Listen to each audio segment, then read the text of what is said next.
is Guardian Radio, your station for up-to-the-minute news and intelligent, interactive, and engaging conversations. 96.9 FM. The views and opinions of the hosts and guests are their own and do not necessarily reflect the views of the management and staff of Guardian Radio.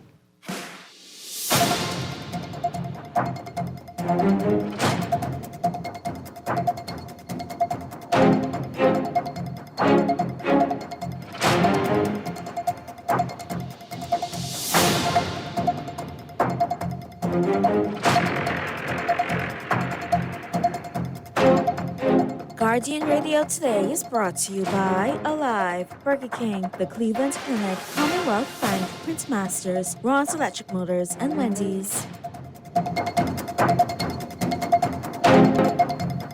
And good afternoon, and welcome to Guardian Radio Today with your host, Dr. Cleveland W. Enius III, also known as Kahun Anku Sarah. This is the September 30th edition of Guardian Radio Today, and I pray if you are with my voice that today is better than it was yesterday and the past few days, right? It's been a lot going on, from tropical storms to deaths, et cetera, right? I did have a show planned today, but I deviated from my planned show because I really want to just spend this show, most of this show, focusing on Honorable Vaughn P. Miller. All right, I want to talk natural resources today. I want to give some tribute to our dear brother, whose untimely demise was a shock for most of us, if not all of us, eh? I don't think anyone saw this coming. I spoke with Brother Vaughn maybe about 2 weeks ago. He called me after one of the shows here on Guardian, and we committed to catching up, right, sooner than later. We wanted to make that happen within the next few weeks, but that won't happen, right? And so we got to be grateful for every day. And I don't mean to make the mood somber, but I just really want to take the time to appreciate the work that Brother Vaughn has done, and there are many tributes that are going to be broadcasted all over the country, especially over there at ZNS, where Brother Vaughn P. Miller, the Honorable Vaughn P. Miller, spent a lot of time as a broadcaster. I was a dean of students, senior master over at Catherine International Academy, and ZNS had come to do something with regard to what we were doing at a Catherine. And that was the first time we kind of locked eyes and really had a real conversation. He's been to our church over there when we were in Baintown, to talk. And, he really cared about this country. He really cared about the Bahamas. He cared about Bahamian people. He cared about the environment, and he didn't see what he thought, he didn't see in government what he thought should be done, and so he put himself in position to do what he felt needed to be done in the government with regard to what he was able to do with regard to natural resources, but Brother Vaughn. Natural resource equity. Growing up in school, in primary school and even through high school, I'm sure many of you have the same story. We were taught that we don't really have natural resources. You know, we have sun, and sea, and we're a tourist destination. We were told that the soil wasn't really good for farming, and you know, we kind of ate that up. We didn't really feel as if we had anything of value here in the Bahamas. Brother Vaughn P. Miller and many others, Prescott Smith, and there's so many names. I pray that some of these people get to call in today.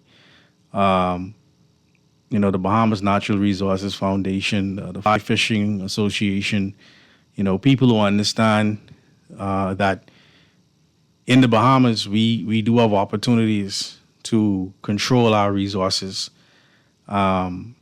This is why we have people poaching, the Dominicans and others poaching in our waters, because we have, you know, some of the best fishing in the world. You know, you got one of the countries that exports a lot of fish, China, right here in the Bahamas. All right, these things are not coincidental, right? But he believed, Brother Vaughn P. Miller, he believed that the Bahamas' natural resources belong to the Bahamian people and should benefit all citizens. And he cited Norway's model of broad-based resource prosperity as an example. So he gave us a model, Norway's model of broad-based resource prosperity. All right, as Minister Miller championed the principle that natural resources should be managed for the benefit of all Bahamians. So he promoted this broad-based resource prosperity. I'll look into it and we could talk about it. This is where he drew his inspiration from. All right, Norway's approach to managing natural resources, emphasizing the importance of equitable distribution of benefits. Equitable distribution of benefits, right? His environmental stewardship was impeccable. As Minister of Environment and Natural Resources, Miller worked to protect and preserve the Bahamas' natural environment, recognizing the importance of conservation for future generations. Children here and for those born. He also looked at the community engagement, right? His commitment to public service and advocacy extended beyond his ministerial role as he engaged with communities and promoted awareness about environmental issues. His dedication to public service and environmental advocacy earned him recognition and respect from his peers and the community. And of course, he left this world as we know it September 28th. And so I want to take some time, for those of you who know him, for those of you who had the opportunity to work with him, to give us a call. We're going to talk natural resources today, but give us a call at 323-6232, 325-4316, 325-4259. Of course, in the family of islands, 242-300-5720. Our text lines today, 422-4796. And of course, they are powered by BTC and standard text rates do apply. Of course, we are streaming on GuardianTalkRadio.com. Of course, also Cable Bahamas, channel 969, or BTC Flow channel 612. I remember in ninth grade, I did my BJC project was on aragonite, right? I can't remember exactly what class that was for, but I did my coursework for whichever class that was on aragonite. And I didn't know what aragonite was, but it really opened my eyes. I did a project on aragonite, and I did a project on blue holes in the Bahamas. I remember my father taking me to some blue holes here in Nassau that I didn't know existed. We asked around, and we were able to go into the bush in some neighborhoods, and they're blue holes. These really big blue holes. Here on New Providence, of course, all across the Bahamas, especially in Andros, you have these blue holes, right? And I found it fascinating, right? Now I'm thankful that I was able to, do that research, at a high school level, and the teachers encouraged it. So it wasn't as if they were hiding it from us as students, as much as we had the opportunity to do some research. But this aragonite, right? You may not know. It's a type of calcium carbonate. All right, it's found in large underwater deposits. It's used in industries like glass manufacturing and agriculture. It's primarily located in the Great Bahama Bank. So because we have these shallow waters, this aragonite, without getting too technical, it precipitates out of the waters, and it can be found in primarily in the Great Bahama Bank, right? We also have limestone, right? A valuable resource used in construction materials that is abundant in the Bahamas, all right? It's also called dolomite. So a lot of times when we complaining about, and I do complain about the roads too, because Lord, some craters in the road. But what happens is when you have enough water, like we did just over the weekend, it's going to erode very quickly in some places because we have limestone, right? If the island was made of granite or some, a marble, the potholes wouldn't form so quickly. But we got limestone, right? And limestone is used in many different industries that I don't necessarily feel we as a country are necessarily taking full advantage of, which is why Brother Vaughn was so adamant about making sure that we had the opportunity to access these resources for us. If we pay attention to any government that wins an election, one of the first things they do is they borrow money, right? And you can't necessarily blame them because, that's the model that's been left in place. I mean, we could blame them insofar as we need to have new ideas like natural resources.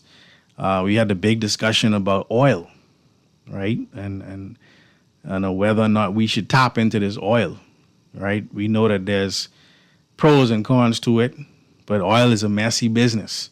And so we didn't mess we could, right? We also have salt, right? We know down in Nagua, I was talking to Elder this weekend before the storm from Ragged Island, and he was saying how he used to have to work in the salt ponds, and he'd have to make sure that the pond, the water was able to access the pond. And so his job as a little boy was to make sure that the area where the water came through wasn't blocked, right? Something I've read about, but something he talked to me about. He lived it, right? And he explained some of the process to me, right? Down in the Nagua, we buy in Morton salt out of the food store, and one of the places that Morton salt comes from is down in Nagua. Some people say they don't necessarily produce table salt as much as they do brine or what have you, but a lot of that salt goes into the United States to salt the roads when it's time for snowy weather, right? But it's a resource. It's a resource, right? Of course, we understand our marine resources, fish, and the fact that, there are people such as the people in Spanish Wells that do pretty well off of fishing, right? That make good money. I remember when I was at Kingsway, I was in grade 9, and a young lady. She left. She left after grade 8, right? She left after grade 8, and she moved to Spanish Wells, and she was our age, right? When we were in grade 9, she came back to visit, and she was married and pregnant, and we was shocked. I was like, "What you you only in grade 9?" But apparently, her parents were okay with it, and whoever she was married to was doing well in the fishing world in Spanish Wells. You know what I'm saying? And that was kind of my first introduction, or my first idea that wow, okay, fishing, you could make some good money. These people are doing very well, right? A couple of shows ago, we talked about the pine forest, right, in Abaco and Grand Bahama, right? They still to this day talk about Abaco pine, and it stands the test of time, and how termites don't necessarily have a real effect on the Abaco pine, right? But again, this is a resource, right? We also have our medicinal herbs. We don't necessarily look at it as a resource, but how many of us, even though we may still go to the doctor, some of us would prefer to just go outside, grab some Cersei, and make a batch and sip on that, as opposed to go into the pharmacy. The pharmacy would be kind of like your last resort, right? But all of these are natural resources, right? Again, when we was in school, they told us, the soil wasn't no good for farming. But here we are in Andros, Ramsey, and there are thousands of acres of arable land. And not only in Andros, but I point to Andros because Andros can feed the Bahamas very easily, right? But we, at one point, were shipping food out of this country until, and then we talked about it a couple of weeks ago in the show, the America put tariffs up. Same way that Trump is using tariffs now, but they put tariffs up, and that kind of stopped us from importing or exporting the food supplies that we were into America. We also sent food into Europe as well. All right. The pineapples of Eleuthera. What we see down in Hawaii today, right? I remember my father and others, my cousin Godfrey Aeneas, he's written about a lot of these things that I'm talking about, but we're responsible for some of the industries, like the pineapple industry in Hawaii, right? Then, of course, you got solar. Solar now is a bigger thing than it was in the past. And you see many people today utilizing solar, especially knowing how BPL and the light situation is so very expensive. But solar, we have more sunlight than most of these countries that are utilizing solar, especially the European countries, right? Then there's also the wind energy, wind farms, right? We even have right? We could be utilizing the current to ultimately create the electricity that we need. But this is what Brother Vaughn, this is what he cared about. This is what he gave his life for here in the Bahamas, right? And so we're going to pause today and just honor him and honor his memory. Caller, you're live today on Guardian Radio Today. Hi, good day, Uncle. Good day, man. How you doing? Doing great. Timely topic as usual. Thank you. Regards to the family of Doreen Mordola. But, in death, there has to be some type of lesson. And I hope, I was just talking to somebody about this, and you brought it up. There has to be some type of reservoir or storehouse for these medicinal plants that are bountiful and plentiful in the Bahamas. Right.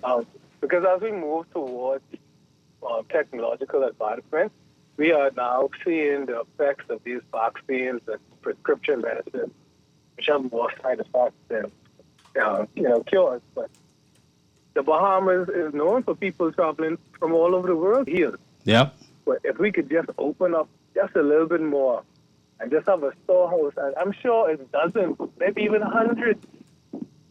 Even when I scroll on social media, they have things for ADHD, dementia, to repair the neurons in the brain just by boiling and making teas and grinding up these herbs and putting them in your drinks and stuff like that.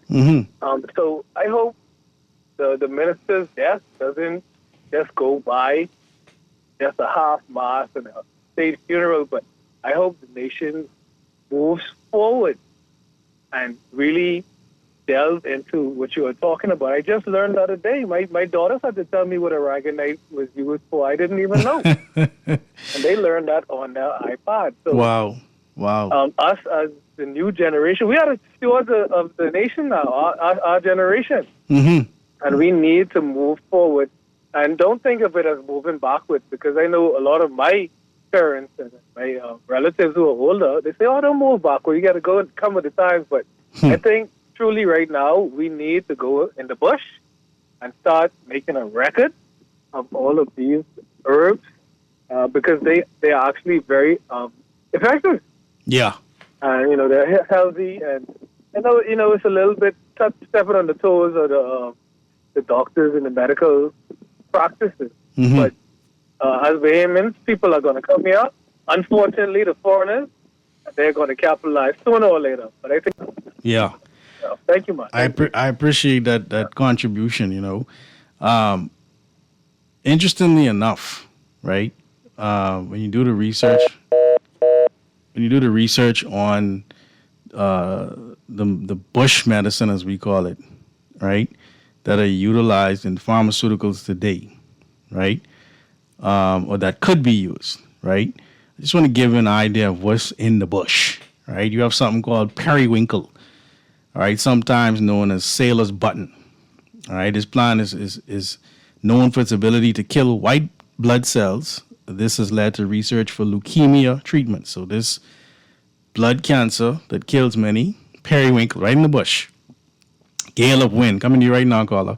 Gale of wind. This plant has antiviral properties and has been the subject of research for treating hepatitis and HIV virus. Soursop. Its leaves are brewed in bush teas and studied for potential anti-cancer benefits. Extracts have been used in health supplements. Five finger, this Bahamian native contains ursoilic acid, which has shown antibacterial and antifungal properties. Local companies may use it in shampoos and body creams. Comelami, known as its resin, has anti-inflammatory properties that have been explored for skin conditions and joint pain. Of course, there's Cerasee, also called the bitter melon. This plant is used to treat diabetes, high blood pressure, among other conditions. And then, of course, moringa, known for numerous health benefits. This tree's extracts are used in health supplements and cosmetics. We can go on and on and on. All right. Caller, you're live here on Guardian Radio today. Cool. Good morning, Bahamas. Good. How you doing, my brother? Oh, I should have said good afternoon. Uncle, just want to pay a tribute to the late Warren Miller. Yes, sir. During my advocacy days, I never knew that he basically was listening, watching me, but when I was advocating for laws to be amended, whereas fathers could be given, shared common responsibility to children born out of wedlock. And when that bill was tabled in Parliament and it became law a year or two later, Warren reached out to me. I'd never met him, but I always listened to him like the wider, Bahamian populace on early morning, preparing for Zedenes to sign on the gospel hour. And then I listened to him as an advocate for natural resources. I grew up listening to him. I'm listening to him and Prescott Smith, along with the late KCX. Yes. They were the pioneer. We all learned, because when they started talking about Aragonite and stuff, but I didn't even know what they were talking about. Right. To be quite, and I was a big grown man.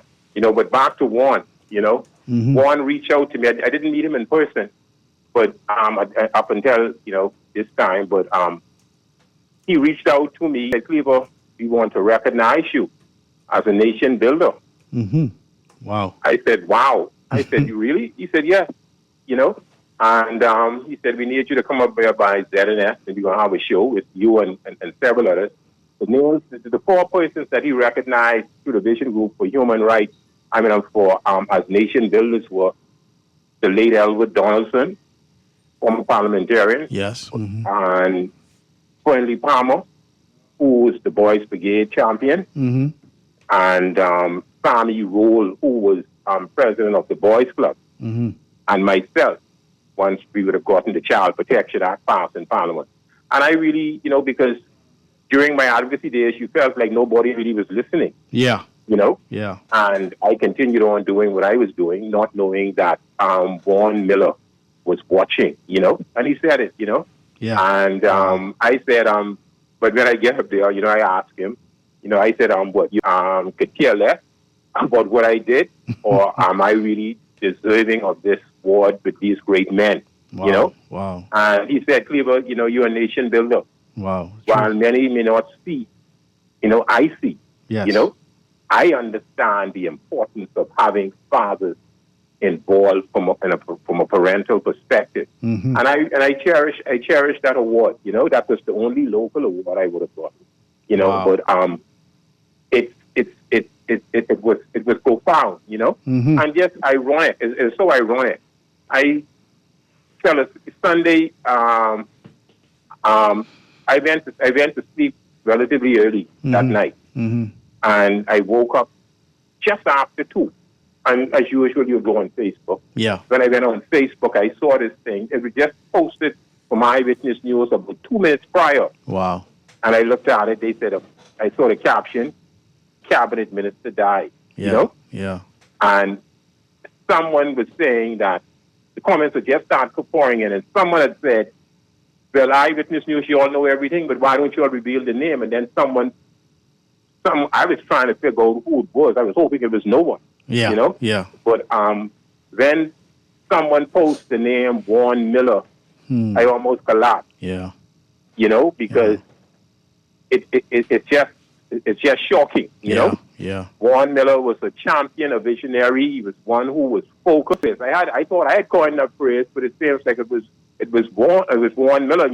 We always talk about making the wealth more common. That's Vaughn Miller. He always spoke about making this wealth more common. He said, this is not the Commonwealth of the Bahamas, but we need to, while we are the Commonwealth of the Bahamas, we've got to make the wealth more common. Yeah. And I believe that he reached out and he tried his best, but this whole thing I would guess the wider Bahamas, not just myself, lost for words, because what has happened, what has taken place, almost ironically in terms of the date, with Obie Wilson and now Vaughn Miller, almost 2 years apart, and but they said that lightning don't strike at the same time, but that's close. That close, that's close, but it never happened, so we are new to this. Yeah, I've heard about Uriah Massey, but I was a little boy. But we never had certain cabinet ministers or members of parliament who would have died in two. It calls for self introspection, in terms of looking at life more from a spiritual perspective, because these things don't really matter. Two men gone. That's just unbelievable for the Bahamas. But this is a sad day. But I'm happy that I was able to meet one, Me too. I was happy I was able to meet him and converse with him, and we had a good conversation. Every time we meet, you always talk, and he always encouraged me to keep it up, press on. He always said, press on. People are listening. And, I just, want to offer my condolences to the Miller family, his wife, his young son. You know how I feel with fathers and sons. Yeah. And it's going to be a great void to fill, you know. Yeah. Vaughan Voice is going to be a big void, you know. Yeah. And I would just conclude by saying, you know, condolences to his family during this, what I could only describe as this difficult time. And just may his soul, you know, rest in peace. Yeah. You know. Yeah. But thanks for the opportunity. You know? Yeah, thank you so much for the contribution, you know. Thank you so much, Cleaver. So, you know, one of the reasons why I thought it was so important to do this show is because of his young son. You know, there'll be many tributes that will air this week, and I pray that we can package these tributes so that his son, when he gets older, you know, or as he grows, will be able to, you know, his father really, really was. Because I think that's one of the things that really touched me to my heart was the fact that, you know, he really wanted to spend more time with his son. You know, as I understand it, his wife is not living here in the Bahamas, and she's out of town with their son. And so I know that pain.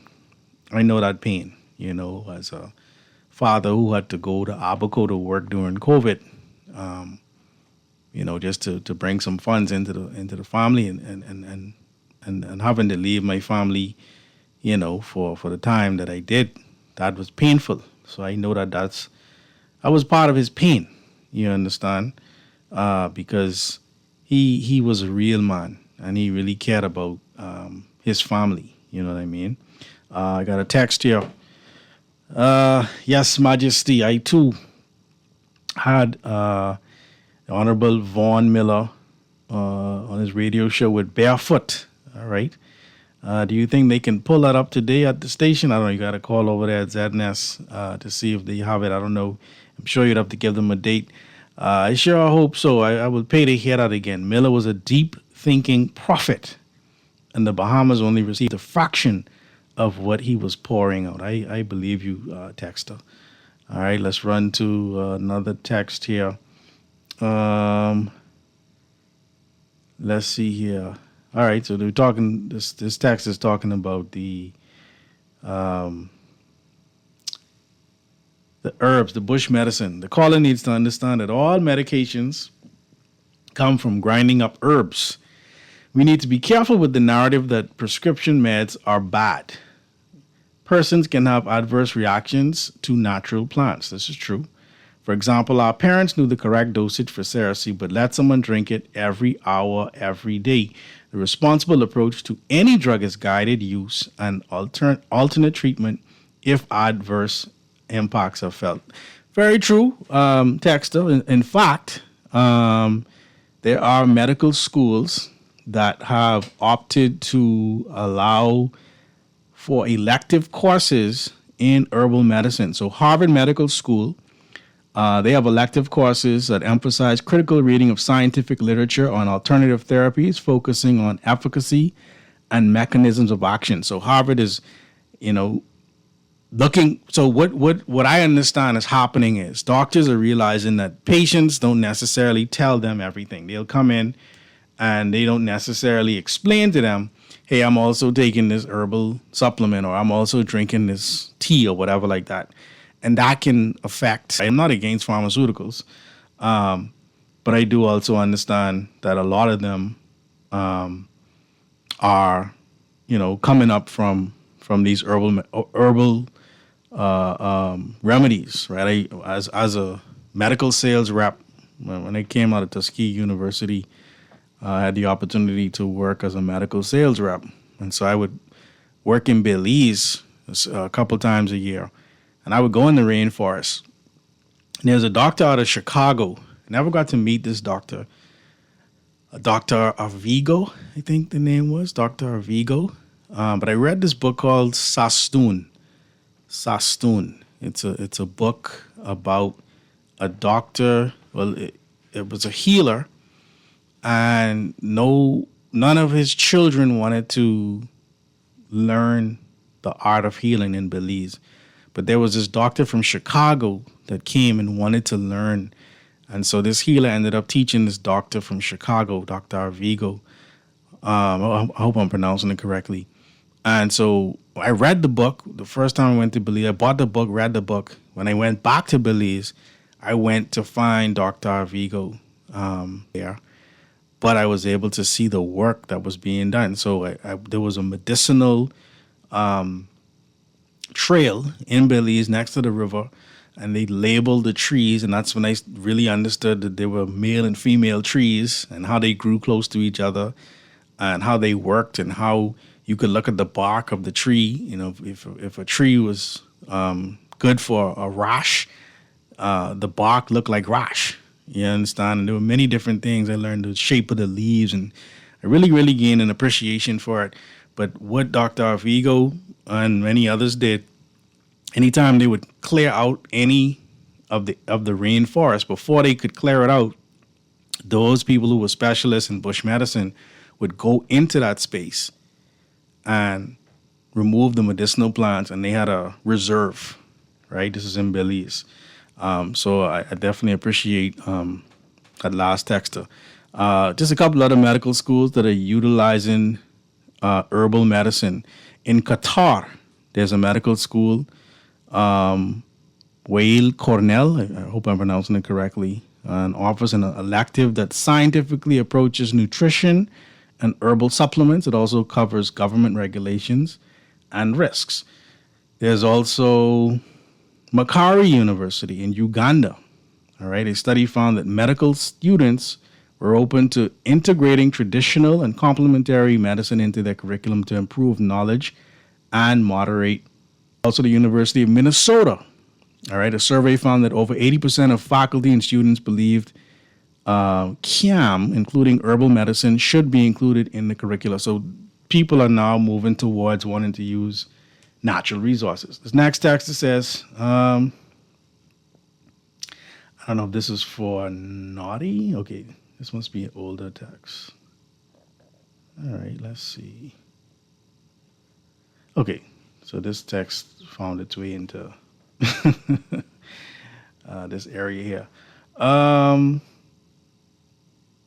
All right, this text says, I know of a physician who is currently completing a course in holistic medicine. Once done, they'll be able to tell me how much Cerecy is safe to take with my Tylenol. Funny. That's good. That's good. Actually, my roommate is a naturopathic medical doctor. He studied both medical, the medical side of it and the naturopathic side. So, Brother Vaughn, when Cleaver said that he was listening to him as an advocate, right? And he didn't think anybody was listening. I felt the same way. And, and many times you feel the same way because you're having certain shows and you're having certain discussions. And like I said, he just called me about 2 weeks ago. He said, I heard you. I wasn't sure if it was you, but we got to get together. You understand? So, Cleve, I feel you when you say you didn't know he was listening, but he does listen because he cares. He cared, right? And so this reality of natural resources is something that he championed, and at the end of the day, when he's remembered. And I pray that there are new strides made in this area of natural resources because of the work that he actually did. I want his son, and obviously his wife to appreciate all of these tributes that are coming in for him, because I could only imagine their pain. You understand? I can only imagine their pain. What we're going to do right now, we're going to take a break here on Guardian Radio today. Just slowing down to have a tribute to the Honorable Vaughn Miller. And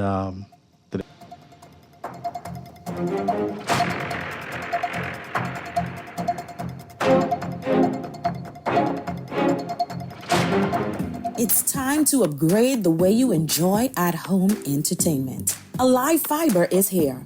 Enjoy all your favorite channels and streaming apps at lightning-fast internet speeds with affordable bundles, and it's only a click away. Visit www.alivefiber.com to sign up now. Stay connected, live your life. It's good to be alive.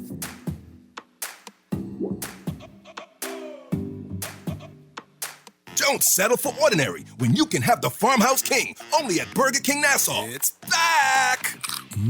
Sink your teeth into 100% flame grilled beef, stacked with crisp bacon, melty American cheese, crispy onions, a fried egg, and the bold sauce that adds the perfect kick for a flavor sensation fit for a king. Grab the Farmhouse King as a combo with fries and a drink, or go in the Farmhouse King's Feast. It's bigger, it's better, and it's only at Burger King Nassau.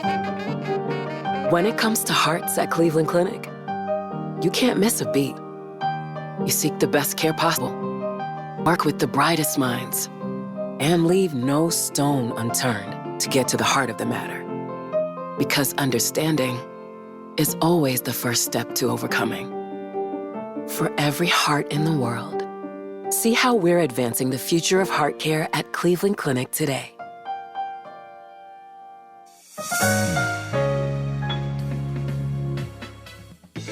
Don't wait for a storm to arrive. Stock up on hurricane supplies, make home repairs, purchase a generator, and more this hurricane season with a Fidelity personal loan.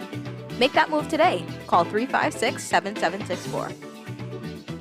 Fidelity, we're good for you. This is Guardian Radio 96.9 FM. Streaming on GuardianTalkRadio.com and the Guardian Radio app, Nassau, Bahamas.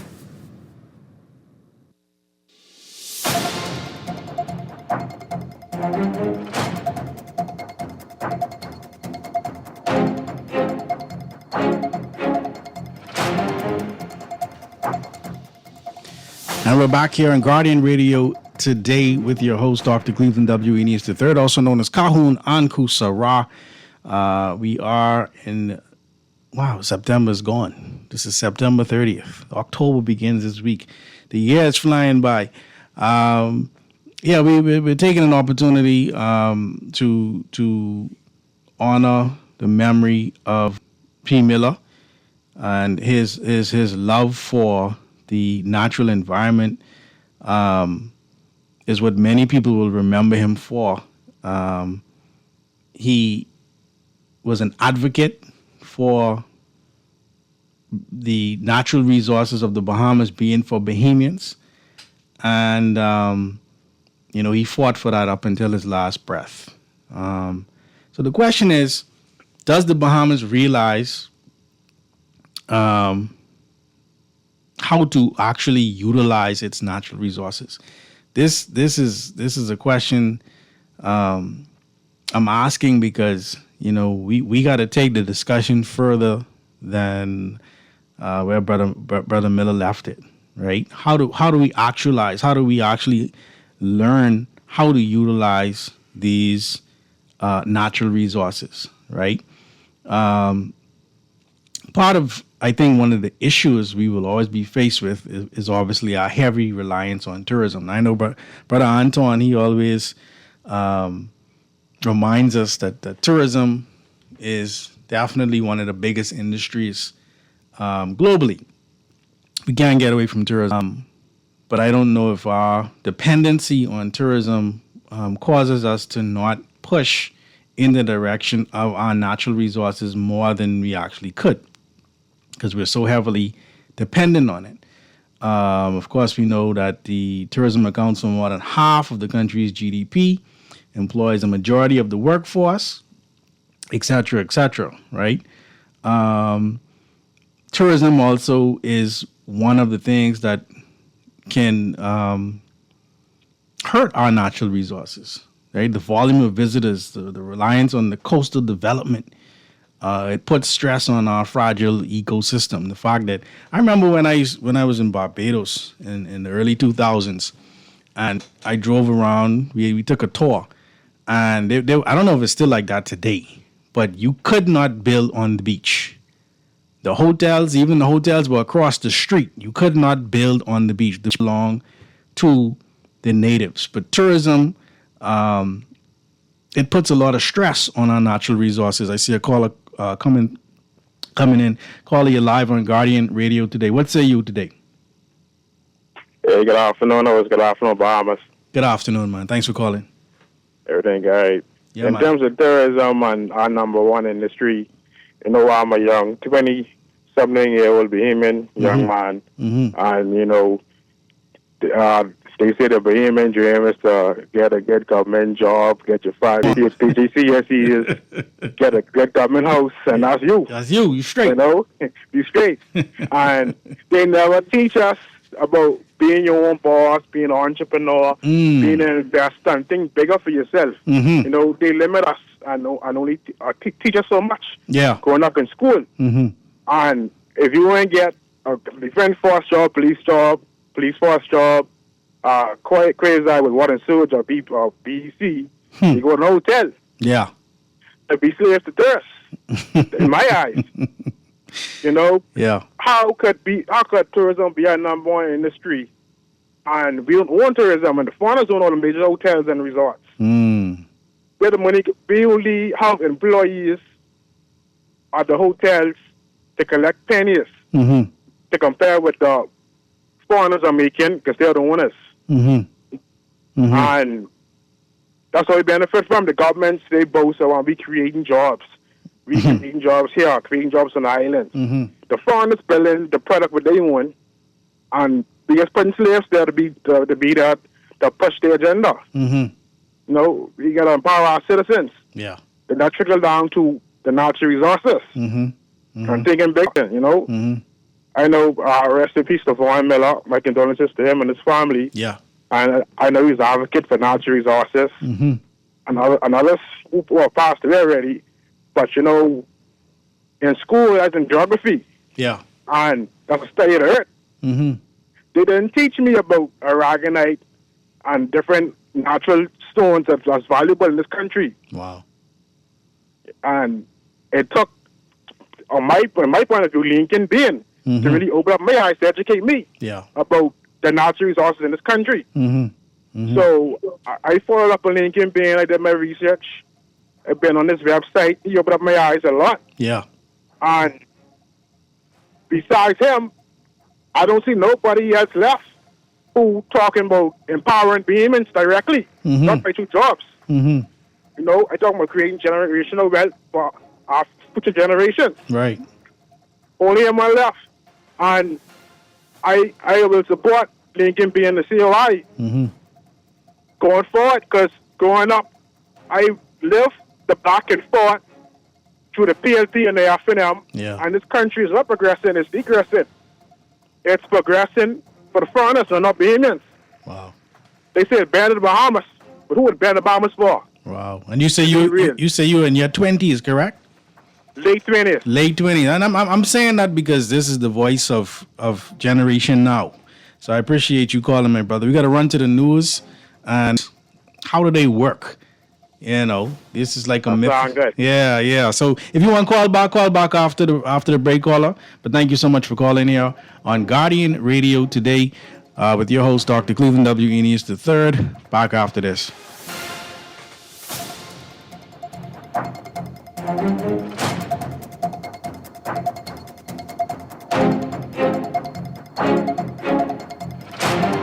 This is Guardian Radio 96.9 FM, streaming on GuardianTalkRadio.com and the Guardian Radio app, Nassau, Bahamas. Great Commissions Ministries is God's storehouse. They have been caring for the poor, homeless, and hurting since 1987.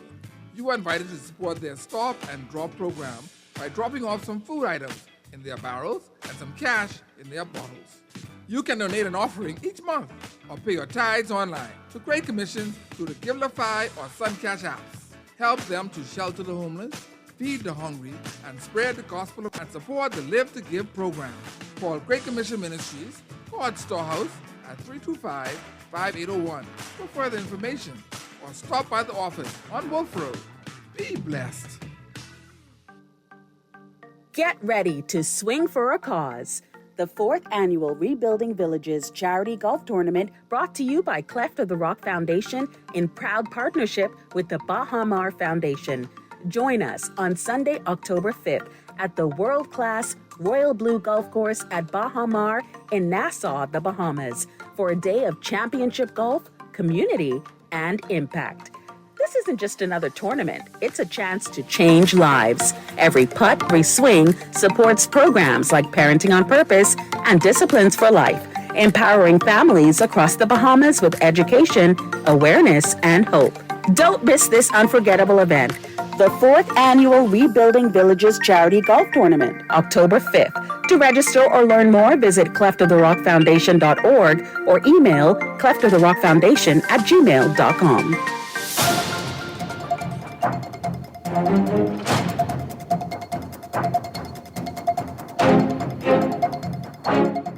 And we're back here on Guardian Radio Today, the September 30th edition of Guardian Radio Today. My name is Dr. Cleveland W. Enius III, also known as Kahun Anku Sarah. And of course, today we been paying tribute to our dear brother, the Honorable Vaughn P. Miller, who was an advocate for natural resources, Bahamians owning natural resources. So much so that today's show is a show that we're dedicating to the memory of Vaughn P. Miller, Honorable Vaughn P. Miller, and his love and his passion for natural resources. One of the things that we've heard this government talking about, well, at least I know when they first came in, there was talks on carbon credits, right? Carbon credits. And I'll be the first to tell you I don't fully understand carbon credits, right? But again, this is seen as, but this idea of carbon credits, it works through, they say, a national blue carbon initiative aimed at monetizing the country's vast seagrass meadows and mangrove forests. These coastal ecosystems are highly effective at sequestering carbon dioxide from the atmosphere. The Bahamian government has created a legal and regulatory framework to scientifically quantify this carbon storage, allowing the country to generate and sell carbon credits on the international market. All right, so the key components of how this initiative works. All right, stay with me. So there's, first of all, a legal and regulatory framework. All right, in 2022, the Bahamas passed 2 key pieces of legislation, the Climate Change and Carbon Market Initiatives Act. This law establishes the regulatory framework for creating and transacting blue carbon credits. It mandates the creation of National Emissions Registry to manage and track greenhouse gas emissions and the issuance of credits. And then there's the Carbon Credit Trading Act. This legislation gives the Securities Commission of the Bahamas the power to regulate the trading of carbon credits, which are treated as a financial security. So you take the carbon out of the air, you monetize it. Now you manage and monetize this carbon. A public-private partnership called the Carbon Management Limited, CML, manages the initiative on behalf of the Bahamian government. CML is responsible for scientific credit generation, issuance of sovereign carbon securities. Then you have the third thing, the revenue distribution. The government retains ownership of the natural resources that generate the credits. Revenue from the sale of carbon credits is distributed according to a specific formula. All right. The majority goes to the government. After operational costs are deducted, 92.5% of the proceeds from credit sales go to the government of the Bahamas. Then there's the investment in sustainable development. This revenue is intended for a national investment fund, which is dedicated to projects such as family island development, climate resilient infrastructure, renewable energy initiatives, and of course, food security programs. There's also international collaboration to ensure the integrity of its credits. The Bahamas are collaborating with international partners, including the Paris Agreement and companies like Lyconic Infrastructure Partners, I hope I pronounced that correctly, which provides cloud-based data management for the initiative. It also works with the independent third-party certifiers to ensure the credibility of its carbon offset projects, right? But this is one of the most important aspects of it. Transparency and integrity, which helps maximize the value of the credits. The framework requires thorough auditing of projects and public reporting. This ensures that the generated revenue is used for intended climate mitigation and adaptation goals, preventing concerns about green washing. All right. And this was pulled from November 11th, 2022 article from the Tribune, right? So these type of initiatives, which unfortunately goes over the head of many of us, right? When are we going to see or realize the benefits of such a thing as carbon credits? I've heard people call in and talk about carbon credits and are they really real and how they're really going to affect the country, et cetera, But these are the things that again, Brother Vaughn would have been advocating for or trying to help us to understand, right? And so I bring it up because I want to put it on the record. Another thing I want to put on the record, they told us we don't have any natural resources, nothing to talk about. But did you know, right, that aragonite out of the Bahamas is sold on Amazon? Did you know that? Aragonite from the Bahamas is sold on Amazon, primarily in the form of aquarium sand. Several brands sell Bahamas oolitic aragonite as a substrate for marine and reef tanks, marketing it for the purity and buffering capabilities. Some examples of Bahamian aragonite on Amazon are Carib Sea, Arag-Alive, special grade reef sand, Bahamas oolite. This specific product labeled with Bahamas oolite is an example of the aragonite sand sold on Amazon. It is marketed as being sourced directly from the Bahamas. There's also the Aqua Natural oolitic aragonite. This brand explicitly states on product pages that it is the only company that has a lease with the Bahamian government to harvest aragonite to use it in its aquarium sand. These products are also available on Amazon. All right. There's also other aquarium sand products. Numerous other brands on Amazon sell aragonite sand for aquarium, often highlighting that it is sourced from a naturally renewable, sustainable location like the Bahamas. All right. Seaflowerstore.com talks about this. Seaflowerstore.com. You can check it out. All right. Why is Bahamian aragonite sold for aquariums? The aragonite sand from the Bahamas is highly valued in the aquarium industry for several reasons. Its purity. You don't have to do much processing with our aragonite. It is a naturally pure oolitic aragonite sand with a high calcium carbonate content, meaning it lacks the impurities that can be found in other sands. So our aragonite is special aragonite. So don't let them tell you we don't have, natural resources. We don't just have aragonite. We have special aragonite, right? Another reason why the aragonite sand from the Bahamas is highly valued is its buffering capabilities. All right, this composition gives it an excellent ability to buffer and maintain a stable pH in saltwater environments. There's also the support for beneficial bacteria. The fine grain size provides a large surface area for housing beneficial bacteria that help with aquarium filtration. This ain't aragonite from nowhere else. This is aragonite from the Bahamas. Okay? Our aragonite is special. sand, aragonite from the Bahamas, has long been harvested for other commercial purposes such as cement production and soil nutrition. The sale of smaller scale finished products like aquarium sand on platforms like Amazon is a consumer facing aspect of a much larger extraction and commercialization industry. So the stuff you've seen on Amazon, that's only the tip of the iceberg. All right. Now, how much money does the Bahamas government make from aragonite every year? Let's go to this call and then we'll jump right into that. Caller, you're live here on Guardian Radio today. Hey, how you doing? I'm great, man. How you doing, my brother? Well, you got to talk about what you did, because I didn't know that aragonite for our resources. Yeah.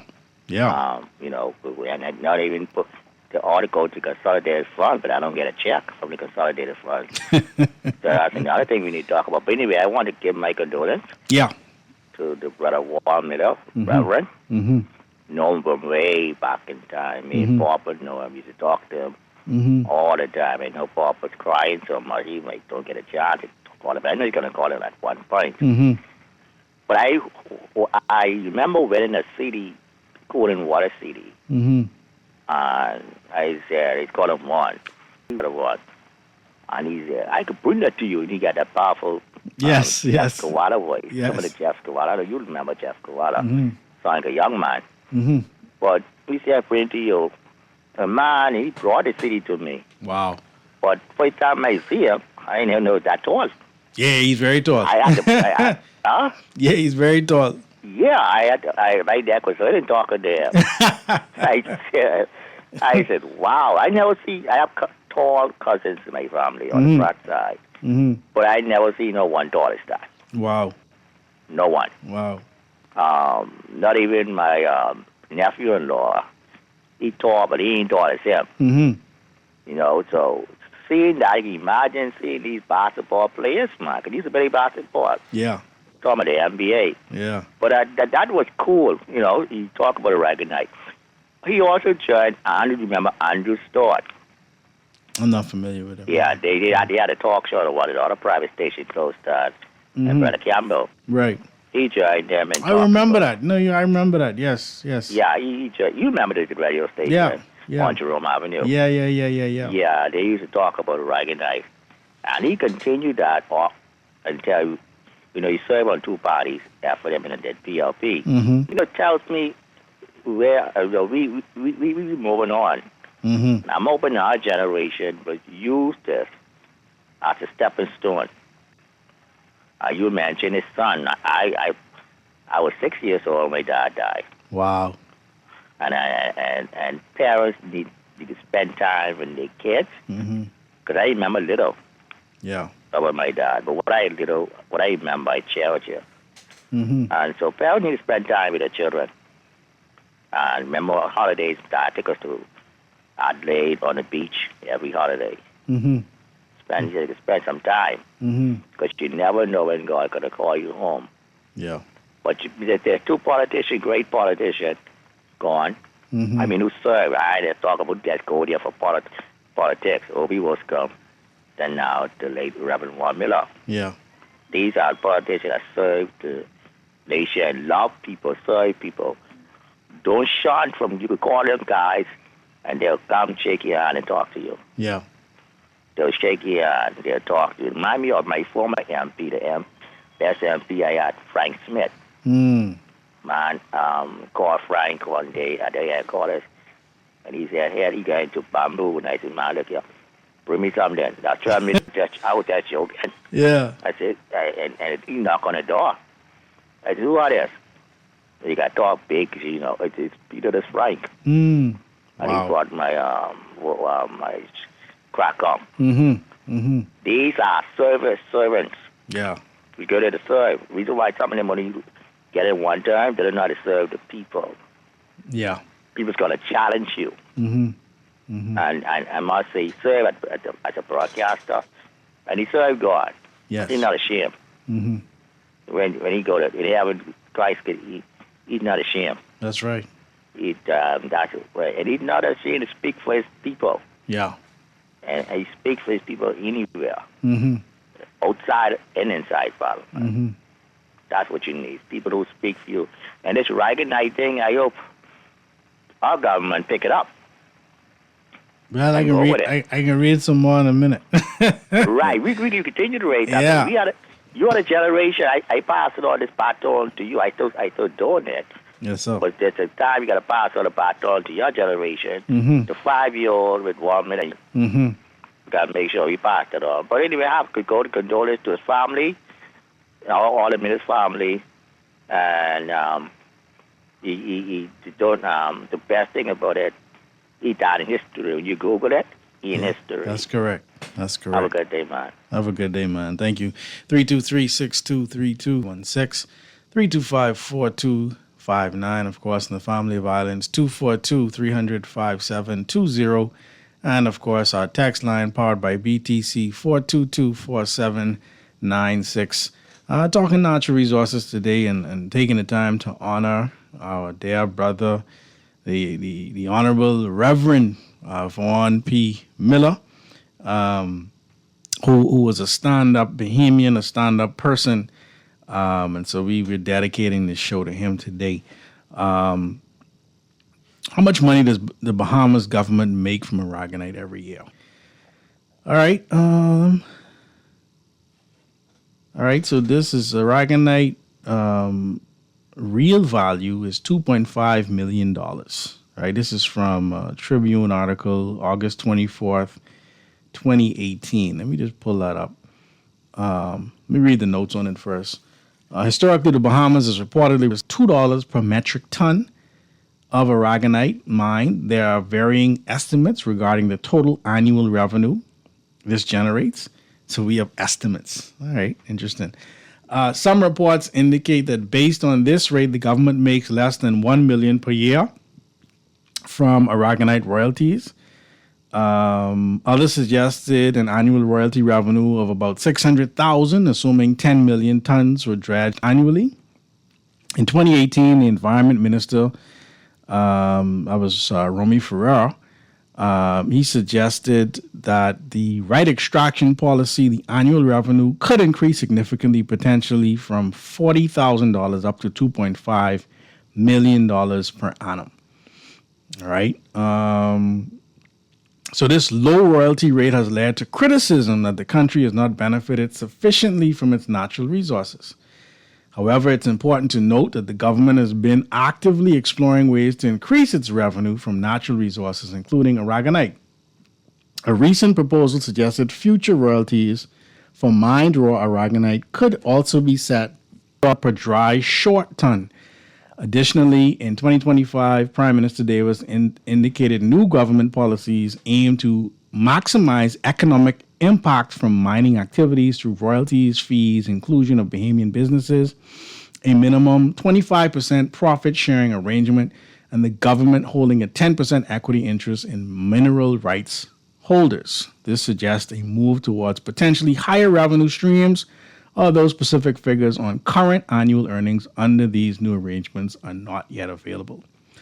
So the next question then, how does $2 per metric ton of Aragonite mined compare worldwide for prices of Aragonite?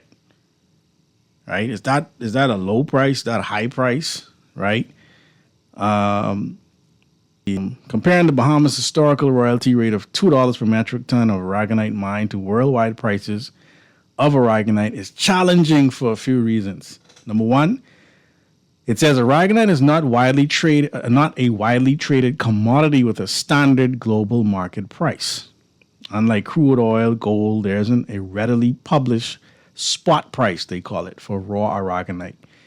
Its value is often tied to its specific application and the cost of extraction and transportation. Interesting. Then you have to factor in the royalty rates versus the market price. All right, a royalty is a fee paid to the resource owner right to extract. It's only a small fraction of the final market price that the mined Aragonite commands when sold. The market price for Aragonite will include the cost of mining, processing, that is, example, washing or sizing, transport, and the company's profit margin. All right. The third thing, there are varying forms and applications. Aragonite is sold for different uses. which dictates its market value. We just talked about the aquarium sand. There's also the industrial uses, cement and soil amendment. There's also the specialty applications, that is CO sequestration. They say water treatment. All right, these might command a mid-range price depending on the purity and the processing required. All right, given these points, a direct comparison of $2 per metric ton royalty rate to global price of aragonite isn't straightforward. However, we can make some general observations. Products like aquarium sand, a $2 per ton royalty is an extremely tiny fraction of the final retail price. If you consider that a 40 pound bag, approximately 0.018 metric tons bag of aragonite sand from the Bahamas might retail for $30 to $50, the market value per metric ton is in the thousands of dollars. Even after accounting for processing, packaging, and shipping, a $2 per ton royalty is very low relative to the value added. Why aren't we selling this aquarium sand? That's the question. Caller, let's run to the phone lines. Caller, you're live here on Guardian Radio today. How are you today, Uncle Sarah? I am well. Thanks for calling. That's good, man. Listen, in 2018, aragonite sold per year in the Bahamas was only $40,000 collected in royalties. I just read it. that. Yeah. All right. And at the end of the day, it's known around the world that the Bahamas have the best aragonite and the richest aragonite in the world. Yes, I just read that too. The problem in the Bahamas is that there are certain groups of companies and corporations that has the monopoly on the aragonite mining in the Bahamas, which needs to be broken. Okay. Because aragonite is one of our natural resources. It's not the only natural resources that we can maintain money from. But what the government needs to do, they need to put a mandatory a reduction on mining in certain areas. So the aragonite could sustain itself, okay? You know, like how the aragonite could rejuvenate itself in those areas. Yeah. We need to make some of those areas national park, give those companies about a year to get out of those leases, right? Because, you know, those particular company has many leases throughout the Bahamas, not just the area that they're mining today, okay? They got areas that they had for 15, 20 years, they still hold leases on, those areas are untouched. That's why, okay? So what the government needs to do, come together and make some sort of a national park of some of those areas that they've been mining for so many years. If we don't look out in the long run, this is why we have right now in climate change here in the Bahamas. This is why the sea level is getting so high here in the Bahamas. Okay, that's one of the cause of it because some of those mining areas are so close to land. Right. All right. Right. They're not out in the open sand banks. They're right here nearer to where the islands are. Right. Okay. Right. All right. Well, have a nice day, man. I appreciate that. Thank you, man. So the caller is right. When the minister Romy Ferreira was the minister, he brought that up. He was saying it didn't have to be $40,000, $2.5 million a year if we did it correctly. So one of the questions I'm asking is, why aren't we retailing it? If you could sell a bag of aquarium sand, right, a 40-pound bag of aragonite sand from the Bahamas might retail for anywhere between $30 to $50. The market value per metric ton is in the thousands of dollars. Let's go to the next caller here on Guardian Radio today. Caller, you're live. Hey, how you doing, sir? Hey, my brother. How you doing? Yes, send my condolences to Juan's Yes. family. And he and I walked together for well over a decade. Yeah. And say your name because, again, I want his son to hear this. Yeah. But I could tell you one of the things that you may want to refer to that's not available to you today. And if you go to the House of Assembly during the budget debate of 2023, I think you will hear, I think it was around June 15th, maybe the 14th or 15th, somewhere around the middle of the month, you'll see the budget debate that he made. And after his budget debate, in the middle of his budget debate, you'll see him stop. And I could almost tell you verbatim what it is. It says, not to extend my contribution, but I'd like to take this opportunity to go just through a few of the natural resources of our great country that provides potential for economic empowerment of our nation and people. I will not end, but they are valued or are, as we must do a data and scientific-based research to determine the possible exploitations for our economic benefit. This is not an exhaustive list, but we have, and he went through a list of about 30 of the 125 natural resources that we have. Yes. With all intent and purpose, he was clipped at the knee, I don't care what anyone says, in regards to what it is that was done. For the caller that I think is Pumpkin Eater, just for Pumpkin Eater record, that he was not part of the Andrew Storrs and Wesley Campbell and Ms. Hannah and others who met and had those discussions before that eventually led to the formation of this committee, which is now being plagiarized respectfully by the Coalition of Independents. But as a resources, I'm well familiar with the 125 different natural resources, their values, and where they are, even though people stick to this aragonite. You know, it goes from the sunken treasures to the carbon credits to the heritage sites, cultural sites, to the sandstone, wind, freshwater, calcite, the alkaline mud, oil, natural gas, tidal waves, seabed, airspace, stromatolites, crystal caves, treasures. It even when it goes down to the plant, you know, from the amber and agar wood and whatever. So the problem is that we have never taken the opportunity and the extent of the natural resources that we have in the Bahamas. Yeah. You've had people who have come after and just want just enough to say to put them into the spotlight. One thing I can say about Warren is that he wanted to know more and more and more and more, and how they all interconnected and interrelated. And so he was always constantly inquiring. But from 2023, when he began what he thought was going to be his emphasis to move into monitorizing, documenting the, what it is that we have, because we had some laws passed now, the 2025 mining bill was one of those things that he wanted to push to make sure to protect the methodology that of mining and marinas and all of these different things.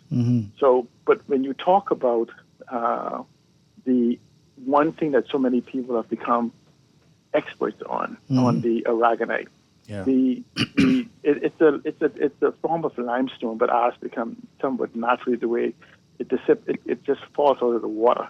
Mind you, aragonite is in all seawater around the world. But when you talk about the aragonite in the Bahamas, it's for water treatment, that is bringing filtration, desalination of water, agriculture from feed stock, from pet feed to soil amendment, in the plastic industry, that is making fox marble, paper, plastic, in the glass thing, it was used in specialty glass, flat glass, in labware, the optics that we use. In the nuclear plants and power generation, it was used for, it's one of the key ingredients or key methods of removing sulfur oxide. Carbon is actually good for CO2 reduction, heavy metal removal from the waters and stuff that comes from these nuclear plants and other things, wastewater mitigation. I mean, it's just a lot of use. But the important thing for us to understand that there's a need for us in understanding its need. I know people talk about the exploitation, but I want you to understand, imagine the value of your heart, your liver, your lungs, and everything. And then you start talking about what you could get by selling it. You actually need it yourself. And so it doesn't diminish the value that you can get from it, from these so-called natural resources. However, it increases our value and our positioning in the global marketplace that allows us to basically get more for what we claim to, for what we have to be. Now, they're separate and apart from aragonite, and people use those interchangeably. the sand that we have for 12 million tons per year, if harvested naturally, that will be the amount that is produced. And which is different from aragonite. Just if you go back to when the Lyndon Pimmon and other people wrote, we talk about the 1.5 billion long tons, the ocean floor over there by Ocean Key, on that alone. And the difference between the long ton and regular ton is long ton is like 2,200, I think. And the regular ton is like 2,000. And so it was there. And even then, they put the value in the billions of dollars in mining. But the thing about it now is that we have gotten smarter over the last 30 years, at least for the 30 years that I've been involved with the study and tracking of natural resources, and to understanding the delicate nature of what we thought we could just go in and exploit. And so I think the conversation has a place for us to have. And I would tell you from the 20 plus years I've been home, Juan Miller was the most sincere in wanting to understand how could we protect these things, but most importantly, the fact that they were a part of a delicate nature of our very existence. How do we first protect and then look at sustainable exploitation? And I don't think that he was ever given the opportunity for the position that he was having. In my personal opinion, is I saw others in the office of the Prime Minister usurping the authority that was given to him. And I think it's a loss that he died being one in the House of Assembly, but not given that opportunity to do it. But we have, believe it or not, our natural resources, and I would take any intelligent conversation, is worth in the trillions of dollars. I don't care about the noise in the marketplace about who they're going to exploit and they're going to do whatever. It's absolutely foolishness, respectfully. Yeah. And I'm simply saying is that there's a time for us to have a place. And for me, I came home and I've had people like KCX and all of the other people that came in under my tutelage to understand that God has a place for them and God has a place for me. And God has a place for each of us in the whole divine nature of who we are. And in fact, another person who could tell you what Juan Miller value is the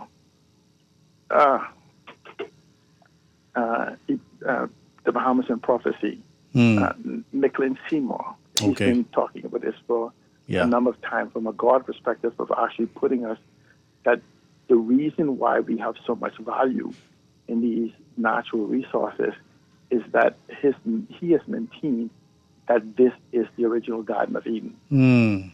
Wow. Because if you look at some of the things, National Geographic came and looked at one, which was our Crystal Caves, and they said there was no monetary value they could put on wood and iron. Okay, and so it's so much for us to talk about, right? So let's honor the fact that what Juan Miller did was brought it front and center, where it was bantied around the edges, and now that he is deposited in the place where the rules for these are made, and we must not allow that to die with him. Amen. And we must move it front and center in a succinct conversation, not one where we are trying to gain power and influence from it, but actually where we're trying to build and sustain a nation and a future. The Bahamas is going to be here for a long time. Don't mind what they say about global warming and everything else. Because just on the aragonite that we have just on the little Bahama bank can lift the Bahamas. If the sea rise is going to be 1-2 inches, we could lift the Bahamas a foot or more and still exist and expand based on ocean economy, which I'll send you that video. Please. I got to run to a break. Thank you so much. Thank you. I just to him. Let's not lose sight and let's use Juan Miller as the anchor to keep us from drifting away from the subject. Amen. Thank you. Guardian Radio today, gonna be right back after these breaks. After this break. Keep it locked.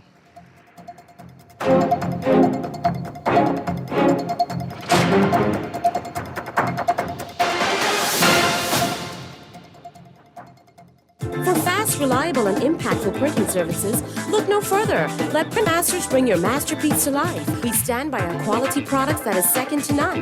Our affordable pricing and friendly, efficient staff makes Printmasters the ultimate choice for all your printing needs. We can deliver any type of printing services, from banners to booklets to business cards. You name it, we can print it. Let Printmasters bring your masterpiece to life. Located in the Nassau Guardian Building, telephone 302-2361. Things may be tough, but Wendy's got you covered. Grab a day single or chicken sandwich with a junior fries and 16-ounce beverage for just $6.95. Why choose less from the other guys when you can get more? At Wendy's, we're providing bigger bites and better deals. So purchase your Tings Tough Value Meal today. Now available at all locations, excluding the airport and food truck. Tired of banks forcing you to use technology to bank the way they want you to? Your convenience is important. So no matter what your banking needs, Commonwealth Bank's friendly staff are always available in branch for that personal one-on-one service. But when you choose technology, our online and mobile banking app offers you state-of-the-art functionality. The choice is yours. Commonwealth Bank. Bank the way you want. Great news! Ron's Electric Motors' new location on Cowpen Road, right next to Island Luck, is open Saturdays and Sundays. So for those needing repairs on electric motors, generators, welding machines, water pumps, battery chargers, electric lifts, transformers, and power tools, Ron's Cowpen Road location can have you up and running on weekends. Don't forget, you can still visit Ron's Electric Motors on Wolf Road and Claridge Road, and now Ron's new location on Cowpen Road. Dial 356-0249 or 323-5267. This is Guardian Radio 96.9 FM. Fresh news, smart talk, all day.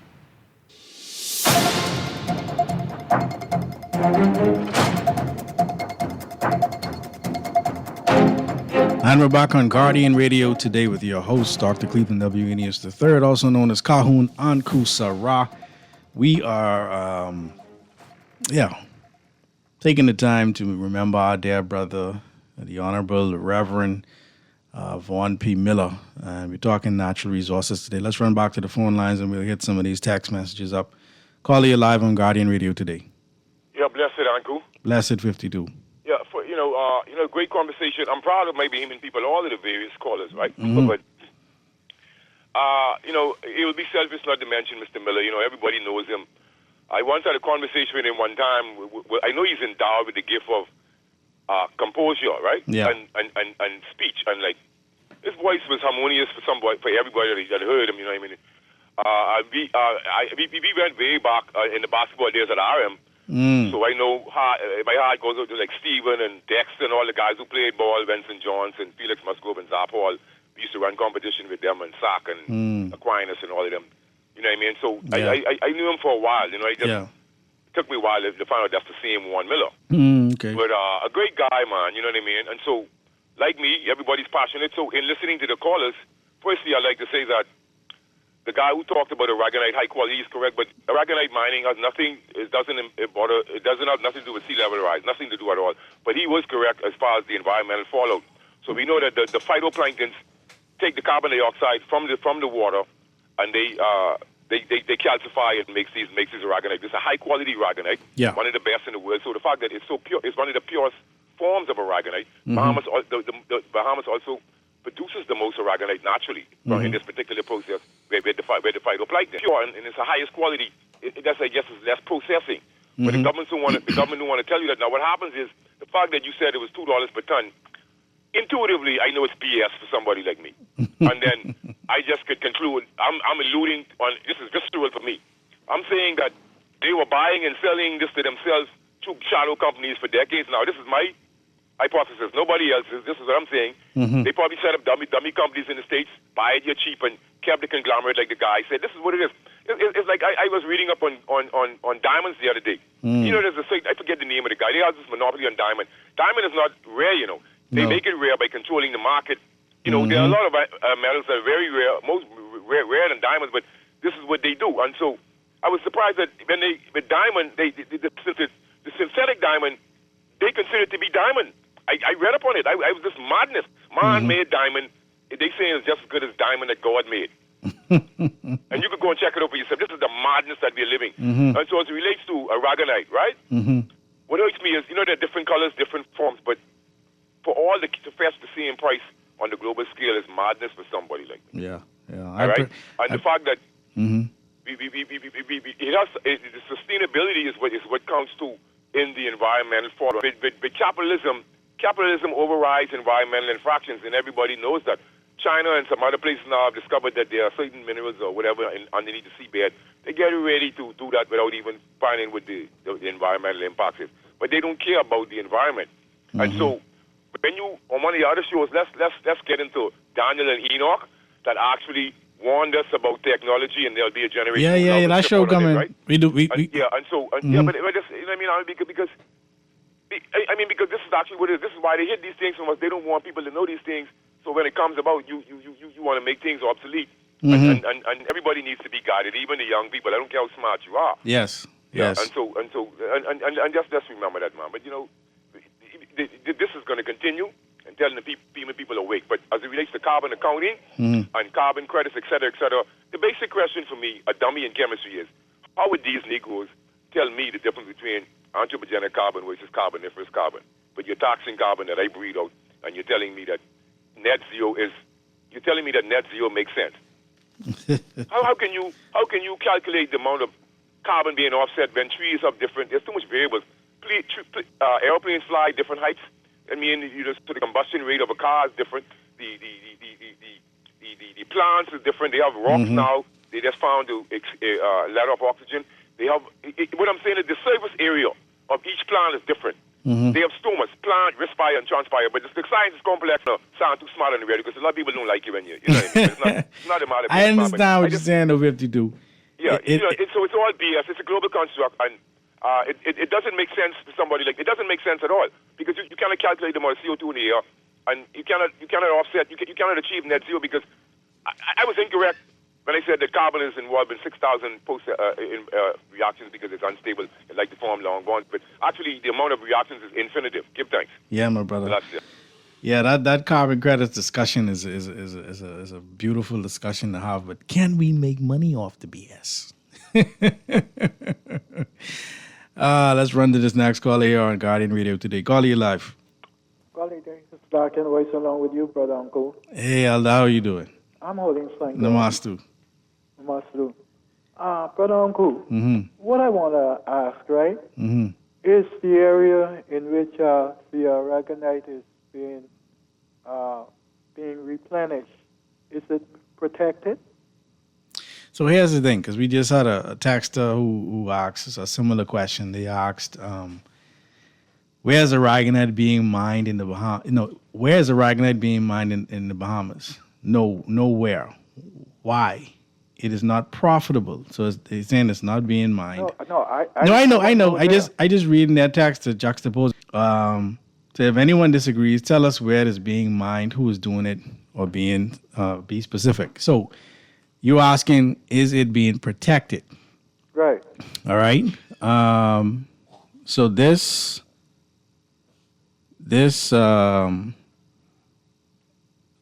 okay, so aragonite today is not being mined on a large scale, right? The extraction lease for the primary commercial aragonite site off of Ocean Key near Bimini, that's this area what you're asking about, right? It has been terminated. There's no lease. This came after the area was sold to the Mediterranean Shipping Company for the development of a private cruise island.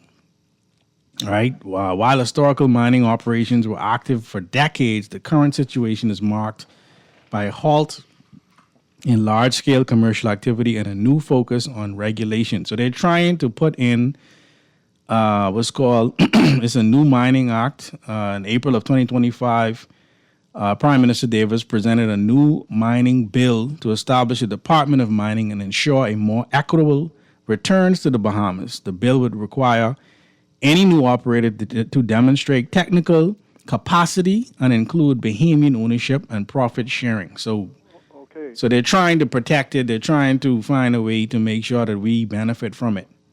They need to do it. Yeah. Because the thing is, well, they said this was April 2025.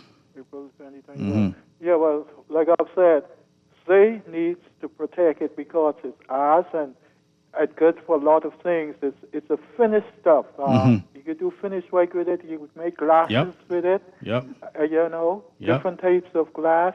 I mean, you just could do a lot with it. Yeah. You see, and the thing is, there's a lot of people who doesn't know that, and who knows it, try to hide it for themselves. So we need to protect it, hold down on it, and make good use of it. Plates, glass, stuff like that. I agree. Finished stuff, Yes. You go and sift that now, you get the most finest stuff. You could make anything with that. Yeah. I appreciate it, Aldo. Thank you. This next actor says the big question is, sorry, 1 second. The big question is why, whenever the question arises of revisiting our Aragonite revenue, certain people are always quick to say it's not worth pursuing. Yet successive governments have failed to provide a cost analysis. I with you, Dexter. We have other people who are sending their condolences to the family of Zach Vaughn. People rest in paradise, rise in Zion. Amen. This next text, then we're going to run back to the phone lines. This next text that says, they are lying. They are still mining it, bro. They trying to hide it, bro. I know someone who works there. Well, let's go back to the phone lines here on Guardian Radio today. Call you live. Hey, good day. Good day. Yeah, I just want to find out. The person who checks and says it's not profitable and it's not being mined, how do they know that? Yeah, well, let me. It's like they are protecting something. Right. So when I looked it up, they're saying that there's a termination of a major lease in 2020. Right, and that's what we read. So just as much as we know, they know. So that person knows more than us. Right. So, so they saying it's not profitable and all that other shit, all that other stuff. Yeah. Trust me, they know more than us. Yeah. They are protecting something. Yeah. Well, just by virtue of the fact that I pointed out that if you just sold the bags of aquarium sand for the $30 to $50 you could get, if you took the ton of aragonite, right, that's being sold for $2, they selling a whole ton for $2. But if you take 0.0, make $30 to $40, $50 from 0.018 metric tons, you could then make thousands of dollars per metric ton, not $2. I trust me, that is what you know to calculate. Right. There's way more stuff happening than that. Exactly. Way more. Yeah, I appreciate it, caller. Okay, no problem. Let's run to the next caller on Guardian Radio today. Yes, sir. Good day, sir. Good day. How you doing? You know, you read the thing about the Prime Minister's that's right about this new act, right? Mm-hmm. So tell me, why do Bahamians buy that thing that because it's Bahamian owned, because Bahamian owned shares or in a private entity that is good for the Bahamas. That is good for the masters. Why do we buy that foolishness? So explain how you see it. I mean, it's not good for the Bahamas. It's not good for the masters. Yeah. So let me for the very few. Let me read something else here. They say some of the proposals for this aragonite mining in other areas such as Morgan's Bluff and North Andros are facing significant opposition from the environmental groups and local communities. So there are watch groups out there. Right. They always see this when they deal with the harbor, it's the same thing. Oh, we're gonna offer shares. And a private entity though. So doesn't make it a public entity. We need public entities. Mm-hmm. You see, and to people like people. I don't like to be praising nobody on no show. I don't care what you know what I mean. Mm-hmm. When we talk about people the fisheries and things, fly fishing and things. Man, that's a tourist entity. We get Bahamians can't afford to eat fish. We eating a bunch of red fish and we import red meat. But you realize that industry is $1 billion industry. that we could tap into to feed the same people you're talking about. Yeah, we need to be feeding ourselves of our resources. Mm-hmm. You know, not some private enterprise in this resources. You know what I mean? Mm-hmm. That's foolishness. This tourism and thing that's carrying us down. This is sinking us. So you think it should be? I just want to be clear. You think it should be a situation where we're directly benefiting from it? That's what you're saying, not the tourists. Okay. All the fishes in the sea, it's Bahamian resources, but it's only private individuals benefit from the resources. Bahamians are starving. What's stopping us, caller, from going out there and catching the fish? We can't afford to. We don't. Come on, that's the same thing. That's the same thing with the aragonite. We can't afford to go mine aragonite singly. You see? So this poor people. So when these people come knocking on your door for your vote, these are the type of things we need to be bringing up, eh? Come on, shoot. partner, we see. You know, you realize. Watch this now. You realize there were two kinds of slaves. Yeah, man. the house slaves. See the N-word. I don't need to call the N-word. It's the house slaves, right? And it was the field slaves. That's right. You know, the house slaves were educated. Yeah. And these are the people who our masters use to put chips in us. Yeah, except for Nat Turner though. Nat Turner, he flipped the script on them. But even you know the March on Washington. That wasn't no Martin Luther King thing, you know. Yeah. That was you understand what I'm saying? They got involved because the masters tell them to get involved. That wasn't their initiative. Yeah. Let me try to get these two last calls before we get out of here. Thanks so much, caller. Thank you. Go ahead, caller. You're live on Guardian Radio today. You got but 30 seconds. Hello. How you doing, man? Good. I want to speak to the guy who's talking about aragonite. You're speaking live to him. James Curlin. How you doing, Mr. Curlin? I'm in the aragonite business. Beautiful. Licensed to sell aragonite. And I just need to clear the air. Is this Lincoln Bain? This ain't Lincoln Bain. This is Cleveland Aeneas III. Calhoun. Cleveland Aeneas III. Yes. If you know where I could sell some aragonite for the kind of money you are talking about, please tell me. Well, I sell aragonite. I sell aragonite unsand to the Bahamian people at $20 a ton. 20? 20. Okay. So it's more than $2. And I can't get a penny more from nowhere. I cannot find no overseas market.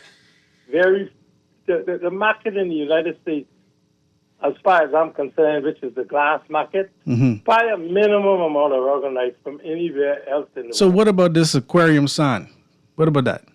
Aquarium sand is a very small market. And the Bahamas is not the only place with aquarium sand. But ours is all over the place. Isn't ours the most pure? I've never made a market for aquarium sand. Okay.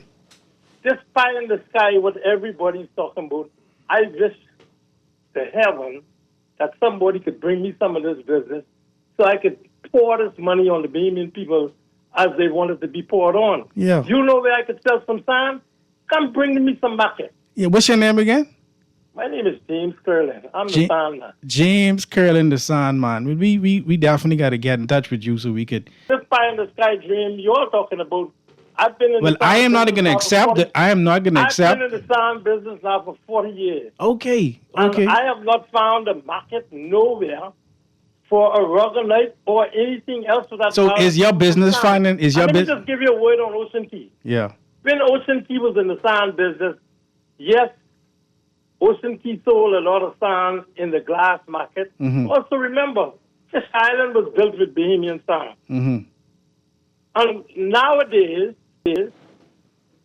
Bahamian sand cannot build the beaches nowhere in the United States because it is federal dollars, and the United States cannot spend federal dollars outside the United States unless the president gives permission. So why? And we cannot sell sand to the United States for no beach.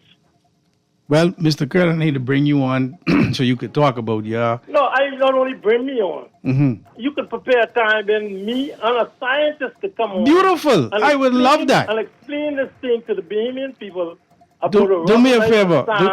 Because you all are fooling the people. I ain't fooling nobody. I trying to get answers. Of course, that's what y'all doing. No. Let me stop you for a second. I trying to get answers because you calling in here telling me you sell sand. Your job is not to find the markets. That's not your job. So I would love to bring you on. Let's leave your number with the producer, please. We could have the conversation. All right. Sorry I couldn't get to all the calls. I want to definitely again say condolences to the family of the Honorable, the Reverend Vaughn P. Miller. And producer, if you could get the number for that last caller, I'll bring him in the scientist.